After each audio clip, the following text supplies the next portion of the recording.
एक दिन एक पिता और उसका 15 वर्षीय बेटा सड़क पर स्कूटर चला रहे थे। जब वे आगे बढ़े, पिता ने सड़क किनारे खड़े कुछ नवयुवकों को देखा जो किसी चीज की उत्सुकता से तलाश कर रहे थे। जिज्ञासु होकर उन्होंने स्कूटर रोक दी और उनसे पूछा। युवाओं में से एक ने उत्साह के साथ अपनी आंखों में पूछा, तुम इतने बेसब्री से क्या ढूंढ रहे हो? क्या तुम नहीं देख सकते?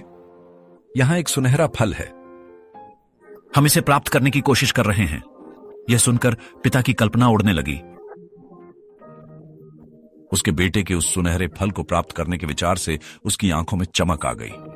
उसे विश्वास था कि अगर उसका बेटा इसे प्राप्त कर लेता तो न केवल उसके बेटे का जीवन बल्कि उसका खुद का भी धन और खुशी से भर जाएगा। बिना सोचे मजबूर होकर उसने बेटे को उस गड्ढे में धकेल दिया जहां युवा खोज रहे थे। जाओ, कोई भी कीमत पर वह सुनहरा फल प्राप्त करो। लड़का हैरान उलझन में पिता से बोला, लेकिन पिताजी, मुझे उस सुनहरे फल की जरूरत नहीं है। मेरे अपने सपने और अपने लक्ष्य हैं। मेरी खुशी कहीं और है। लेकिन पिता ने सुनने से इनकार कर दिया। उसका मन सुनहरे फल पर केंद्रित था। उसने अपने बेटे पर गुस्सा करते हुए कहा, मैं कुछ सुनना नहीं चाहता। मैं तुम्हें इसे लेने के लिए कह रहा हूं, इसलिए बस मेरी बात मानो। कोई रास्ता न देखकर बेटे ने सांस ली और अपने पिता की आज्ञा मानी। वह गड्ढे में नीचे उतरा और अपनी पूरी ताकत से सोने के फल की तलाश करना शुरू किया। उसने कीचड़ के माध्यम से धक्का दिया, बेबस होकर हाथ बढ़ाया इसे पकड़ने की उम्मीद में। हालांकि जैसे जैसे वह आगे बढ़ा, वह गहराई में और गहराई में डूबने लगा। वह जल्दी ही समझ गया कि यह सिर्फ कीचड़ नहीं, यह दलदल था। घबराहट छा गई।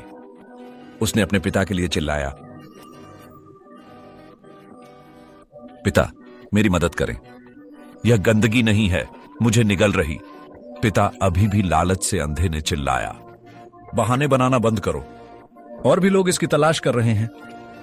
अगर वे कर सकते हैं तो आप क्यों नहीं? और अधिक प्रयास करते लड़के ने अपनी आखिरी ऊर्जा से फिर कोशिश की। उसने आगे की ओर बढ़ा, अपनी बाहों को पूरी तरह फैलाया, लेकिन चाहे उसने कुछ भी किया, सुनहरा फल हमेशा पहुंच से बाहर ही था। और फिर वह पूरी तरह से गिर पड़ा। हवा में चुप्पी समा गई। पिता बिना मदद के अचानक समझ गए कि उन्होंने क्या किया। उसकी लालच ने उसके जीवन की सबसे कीमती चीज, उसका बेटा, छीन लिया था। वह अपने घुटनों पर गिर पड़ा, रोते हुए, चिल्लाते हुए, खुद को दोष देते हुए। मैंने क्या किया? मैं सोना पीछा कर रहा था, लेकिन मैंने असली खजाना खो दिया, मेरा बेटा, मेरा लड़का। तभी एक बुद्धिमान वृद्ध साधु जो सब कुछ दूर से निरीक्षण कर रहा था, उसके पास आया। तुम क्यों रो रहे हो मेरे मित्र? उसने पूछा। अपने आंसुओं के बीच पिता ने सुनहरे फल की ओर इशारा किया और साधु को सब कुछ बता दिया। मैं तो सिर्फ चाहता था कि मेरे बेटे का भविष्य बेहतर हो। मैंने उसकी खुशी के लिए सब कुछ किया। मैं कैसे गलत हो सकता हूं? साधु ने गहरी बुद्धिमत्ता के साथ उसकी ओर देखा और कहा, तुम इस सोच से इतने अंधे हो गए थे कि यह सोना है कि नहीं, इसकी जांच करने के लिए तुमने कभी रुकने नहीं दिया। क्या तुमने कभी करीब से देखा? पिता अभी भी रोते हुए अपने आंखें सुनहरे फल की ओर मोड़कर सांस रोक लिए। साधु ने पास के पेड़ पर चढ़कर एक शाखा की ओर इशारा करते हुए कहा, वह फल जिसे तुम पीछे कर रहे थे, यह केवल एक छाया थी। असल स्वर्ण फल यहां ऊपर है। पिता का चेहरा फीका पड़ गया। उसने बेटे को कभी असली न रही चीज के लिए कुर्बान किया। ऋषि ने फिर एक अंतिम बार बात की, अगर आपने उसे गड्ढे में धकेलने के बजाय आपने अपने बेटे से केवल यह पूछा होता कि उसे क्या खुश करता है, अगर आपने उसके सपनों को समर्थन दिया होता बजाय उसे अपने सपने थोपने के, तो शायद आज वह जीवित होता। शायद उसने असली स्वर्ण फल भी ढूंढ लिया होता। जीवन का सबक, अपने बच्चों के बेहतर भविष्य को सुनिश्चित करने के प्रति हमारी आकांक्षा में हम उनके ऊपर अपने सपने थोप देते हैं, उनकी इच्छाओं की अनदेखी करते हैं। हम उन्हें उन करियर और रास्तों में मजबूर करते हैं, सोचते हुए कि हम उनके लिए सबसे अच्छा कर रहे हैं। लेकिन खुशी और सफलता को मजबूर नहीं किया जा सकता।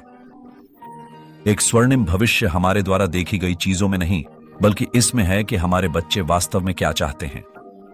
हमारी अपेक्षाओं की छाया में उन्हें धकेलने के बजाय हमें उन्हें उनके सपनों की रोशनी की ओर मार्गदर्शन करना चाहिए।